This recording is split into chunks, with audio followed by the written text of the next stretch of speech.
ओम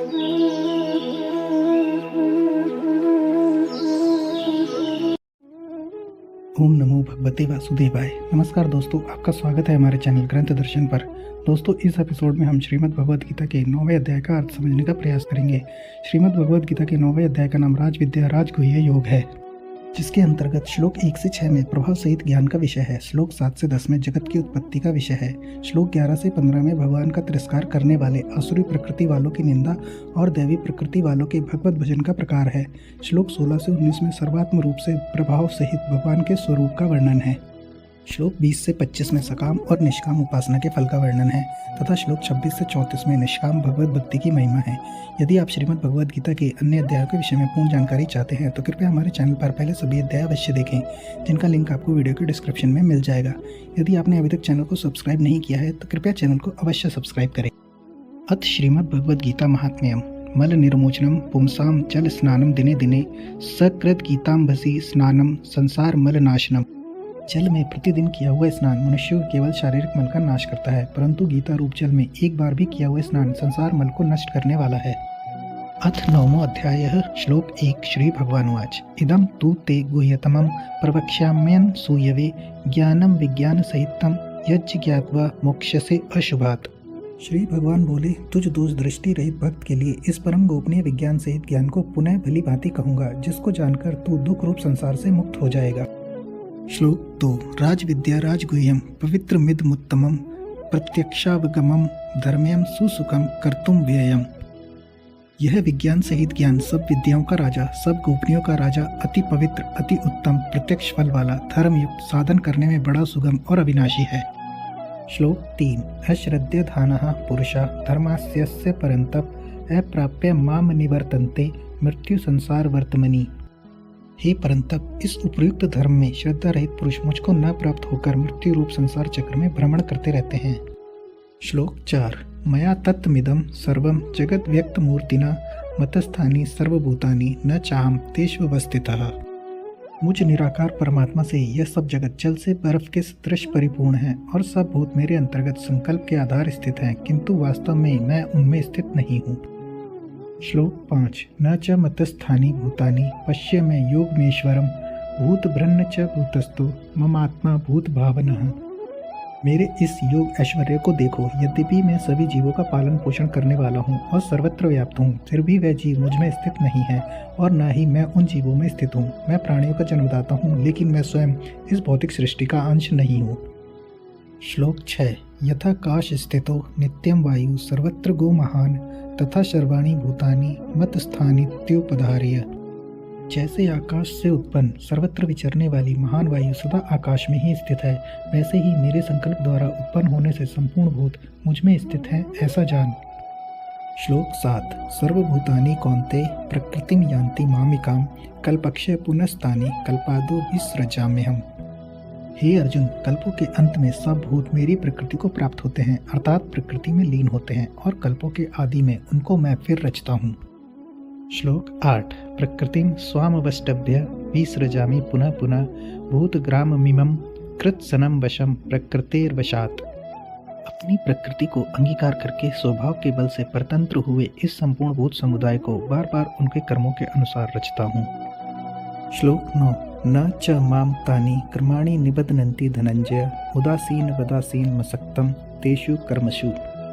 हे अर्जुन, उन कर्मों में आसक्ति रहित और उदासीन के सदृश स्थित मुझ परमात्मा को वे कर्म नहीं बांधते। श्लोक 10 मया दक्षेण प्रकृति सूर्यते सचराचरम हेतु नानेन कौन्ते जग द्विपरिवर्तते। हे अर्जुन, मुझ अधिष्ठाता के सकाश से प्रकृति चराचर सहित सर्व जगत को रचती है और इस हेतु से ही यह संसार चक्र घूम रहा है। श्लोक 11 अवजानन्ति माम मूढ़ा मानुषीं तनुमाश्रितं परम भावम जानन्तो मम भूत महेश्वरम। मेरे परम भाव को न जानने वाले मूढ़ लोग मनुष्य का शरीर धारण करने वाले मुझ संपूर्ण भूतों के महान ईश्वर को तुच्छ समझते हैं, अर्थात अपनी योग माया से संसार के उद्धार के लिए मनुष्य रूप में विचरते हुए मुझ परमेश्वर को साधारण मनुष्य मानते हैं। श्लोक 12 मोघाशा मोघ कर्माणो मोघ ज्ञाना विचेतसः राक्षसी मासुरीं चैव प्रकृतिं मोहिनीं श्रिता। वह व्यर्थ आशा, व्यर्थ कर्म और व्यर्थ ज्ञान वाले विक्षिप्त चित्त अज्ञानी जन राक्षसी, आसुरी और मोहिनी प्रकृति को ही धारण किए रहते हैं। श्लोक 13। महात्मानस्तु मां पार्थ दैवीं प्रकृतिमाश्रितः भजन्ते अनन्य मनसो ज्ञात्वा भूतादिं व्ययम्। परंतु हे कुंती पुत्र, दैवी प्रकृति के आश्रित महात्मा जन मुझको सब भूतों का सनातन कारण और नाश रहित अक्षर स्वरूप जानकर अनन्य मन से युक्त होकर निरंतर भजते हैं। श्लोक 14। सततं कीर्तयन्तो माम यतन्तश्च दृढ़व्रता नमस्यन्तश्च माम भक्त्या नित्ययुक्ता उपासते। वह दृढ़ निश्चय वाले भक्तजन निरंतर मेरे नाम और गुणों का कीर्तन करते हुए तथा मेरी प्राप्ति के लिए यत्न करते हुए और मुझको बार बार प्रणाम करते हुए सदा मेरे ध्यान में युक्त होकर अनन्य प्रेम से मेरी उपासना करते हैं।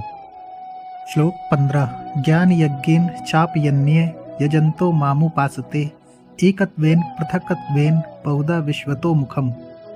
दूसरे ज्ञान योगी मुझ निर्गुण निराकार ब्रह्म का ज्ञान यज्ञ के द्वारा अभिन्न भाव से पूजन करते हुए भी मेरी उपासना करते हैं और दूसरे मनुष्य बहुत प्रकार से स्थित मुझ विराट स्वरूप परमेश्वर की पृथक भाव से उपासना करते हैं।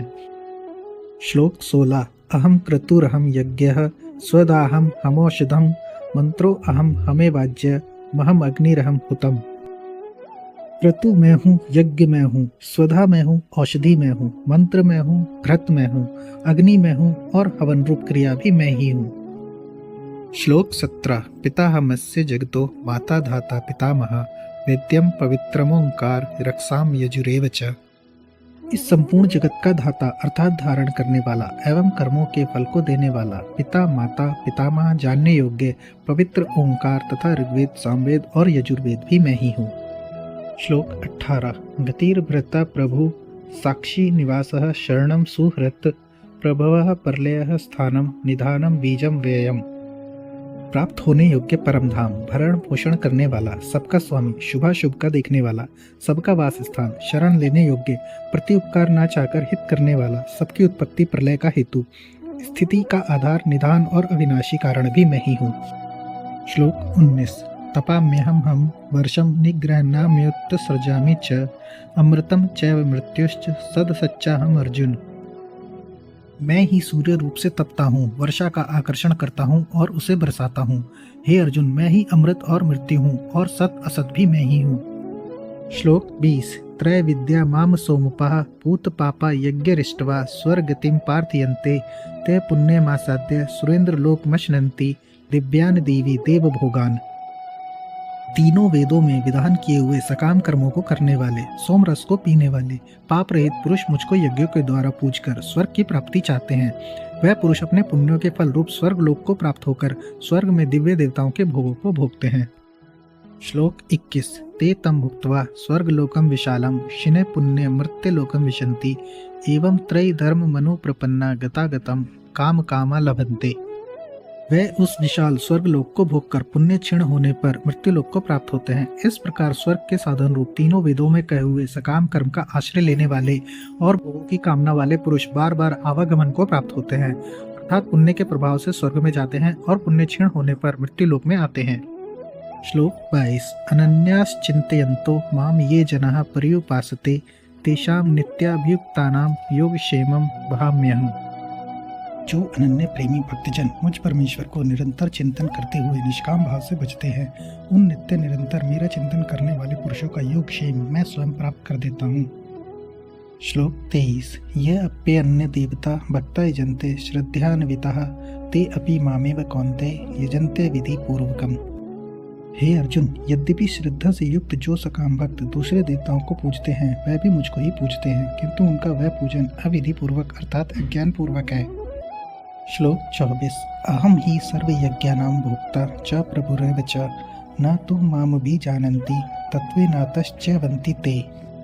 क्योंकि संपूर्ण यज्ञों का भोक्ता और स्वामी भी मैं ही हूँ, परंतु वे मुझ परमेश्वर को तत्व से नहीं जानते, इसी से गिरते हैं अर्थात पुनर्जन्म को प्राप्त होते हैं। श्लोक 25। यान्ति देवव्रता देवान् पितरन् यान्ति पितृव्रता भूतानि यान्ति भूतेज्या यान्ति मद्या जिनो अपि माम।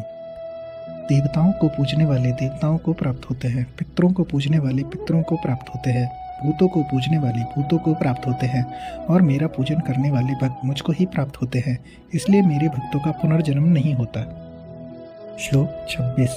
पत्रं पुष्पं फलं तोयं यो मे भक्त्या प्रयच्छति तदहं भक्तियुप्रहतमश्नामि प्रयतात्मनः। जो कोई भक्त मेरे लिए प्रेम से पत्र पुष्प फल जल आदि अर्पण करता है, उस शुद्ध बुद्धि निष्काम प्रेमी भक्त का प्रेम पूर्वक अर्पण किया हुआ वह पत्र पुष्पादि मैं सगुण रूप से प्रकट होकर प्रीति सहित खाता हूँ। श्लोक 27। यत् करोषि यदश्नासि यज्जुहोषि ददासि यत् पश्यसि कौन्तेय तत्कुरुष्व मदर्पणम्। हे अर्जुन, तू जो कर्म करता है, जो खाता है, जो हवन करता है, जो दान देता है और जो तप करता है, वह सब मेरे अर्पण कर। श्लोक 28। शुभाशुभ फले रेवम मोक्षसे कर्म बंधने संन्यास योग युक्तात्मा विमुक्तो मामुपेष्यसि।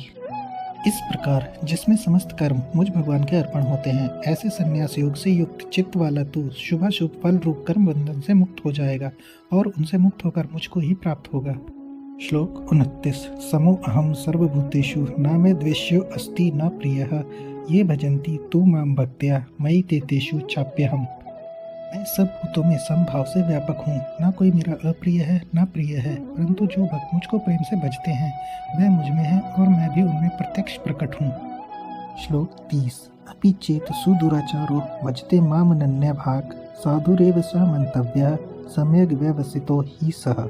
यदि कोई अतिशय दुराचारी भी अनन्य भाव से मेरा भक्त होकर मुझको भजता है तो वह साधु ही मानने योग्य है, क्योंकि वह यथार्थ निश्चय वाला है, अर्थात उसने भली बातें निश्चय कर लिया है कि परमेश्वर के भजन के समान अन्य कुछ भी नहीं है। श्लोक 31। क्षिप्रं भवति धर्मात्मा शाश्वत शांतिं निगच्छति कौन्तेय प्रतिजानीहि न मे भक्तः प्रणश्यति। वह शीघ्र ही धर्मात्मा हो जाता है और सदा रहने वाली परम शांति को प्राप्त होता है। हे अर्जुन, तू निश्चय पूर्वक सत्य जान कि मेरा भक्त नष्ट नहीं होता। श्लोक 32। माम ही पार्थ व्यपाश्रित्य ये अपि स्युः पापयोनयः स्त्रियो वैश्यास्तथा शूद्रास्ते अपि यान्ति पराम गतिम्। हे अर्जुन, स्त्री वैश्य शूद्र तथा पाप योनि चांडाल आदि जो कोई भी हो वह भी मेरे शरण होकर परम गति को ही प्राप्त होते हैं। श्लोक 33। किम पुनर्ब्राह्मणः पुण्या भक्ता राजर्षयस्तथा अनित्यं सुखम लोकमिमं प्राप्य भजस्व माम। फिर इसमें तो कहना ही क्या है, जो पुण्यशील ब्राह्मण तथा राजऋषि भक्तजन मेरी शरण होकर परम गति को प्राप्त होते हैं, इसलिए तो सुख रहित और क्षणभंगुर इस मनुष्य शरीर को प्राप्त होकर निरंतर मेरा ही भजन कर। श्लोक 34। मन्मना भव मद्भक्तो मद्याजी माम नमस्कुरु मामे वैश्यसि युक्तवे वमात्मानं मत्परायणः। मुझ में मन वाला हो, मेरा भक्त बन, मेरा पूजन करने वाला हो, मुझको प्रणाम कर। इस प्रकार आत्मा को मुझ में नियुक्त करके मेरे प्रायण होकर तू मुझको ही प्राप्त होगा। ओम तत्सदिति श्रीमद्भगवद्गीता सूपनिषत्सु ब्रह्म विद्यायां योगशास्त्रे श्री कृष्ण अर्जुन संवादे राजविद्या राजगुह्य योगो नाम 9वां अध्यायः। ओम तत्सत। इस प्रकार श्री कृष्ण अर्जुन संवाद के रूप में ब्रह्म विद्या और योग शास्त्र स्वरूप श्रीमद् भगवद गीतोपनिषद का राज विद्या राजगुह्य योग नामक 9वां अध्याय समाप्त होता है। तो दोस्तों, इन्हीं पवित्र शब्दों के साथ श्रीमद् भगवद गीता का 9वां अध्याय समाप्त होता है। आशा करता हूँ आपको 9वें अध्याय के श्लोकों के अर्थ समझने में कठिनाई नहीं आई होगी। आपसे अगली वीडियो में भेंट होगी जिसमें हम श्रीमद् भगवद गीता के 10वें अध्याय का वर्णन करेंगे। कृपया चैनल को सब्सक्राइब करना न भूलें। नमस्कार। ओम कृष्णाय वासुदेवाय हरिये परमात्मने प्रणतः क्लेशनाशाय गोविंदाय नमो नमः।